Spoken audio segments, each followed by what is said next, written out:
अस्सलाम वालेकुम नाज़रीन, अमां खे ॿुधाईंदा हलूं त रुबेली ऐं शाइर इरशाद जागीरानी बाबति सोशल मीडिया ते हिकिड़ी तमामु गंदी वीडियो जेका आहे सो वायरल थी आहे।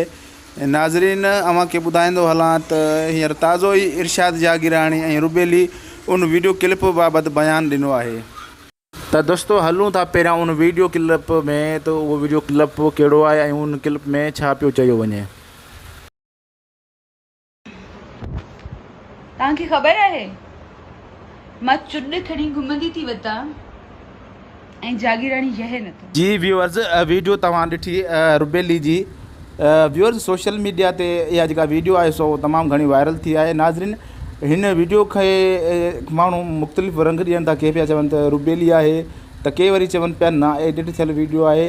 त नाज़रीन, हीअ जहिड़ा वीडियो सोशल मीडिया ते घणी वायरल थी, तंहिंखां पोइ रुबेली ऐं इरशाद जागीरानी जो पिणु बयानु अची चुको आहे।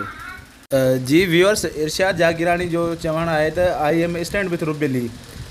टीवी आर्टिस्ट रुबेली जे हवाले सां कूड़ी एडिट थियल वाहियात वीडियो क्लिप फेसबुक तां हिकदमि हटाई वञे ऐं संदसि ख़िलाफ़ु बेहूदा ऐं इख़्लाक़ खां किरियल मीडिया मुहिम बंदि कई वञे। जी नाज़रीन, ॿिए पासे वरी रुबेली जो पिणु जेको आहे सो पैगाम आयो आहे। त रुबेली चए थी, रुबेली के साथ अब और क्या करोगे, तुम सब कहो तो जान दूँ।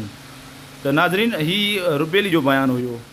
त नाज़रीन, तव्हां वीडियो क्लिप ॾिठो ऐं इन्हनि ॿिन्ही जा बयान ॿुधो, त अव्हां जो इन्हनि ॿिन्ही बाबति छा रायो आहे, त हिन वीडियो जी हक़ीक़त छा आहे। जॾहिं त आवाज़ु पिणु रुबेली जो लॻे पियो, बाक़ी हिन जेका वीडियो में मौजूदु जेका औरत आहे उहा रुबेली नथी लॻे। त नाज़रीन, हिन वीडियो क्लिप बाबति अव्हां जी छा राय आहे? अव्हां असांखे पंहिंजी राय ॾियो त इन वीडियो जी हक़ीक़त छा आहे। असांखे अव्हां जे कमेंट जो इंतज़ारु रहंदो। असांखे कमेंट ज़रूरु ॾींदा। महिरबानी।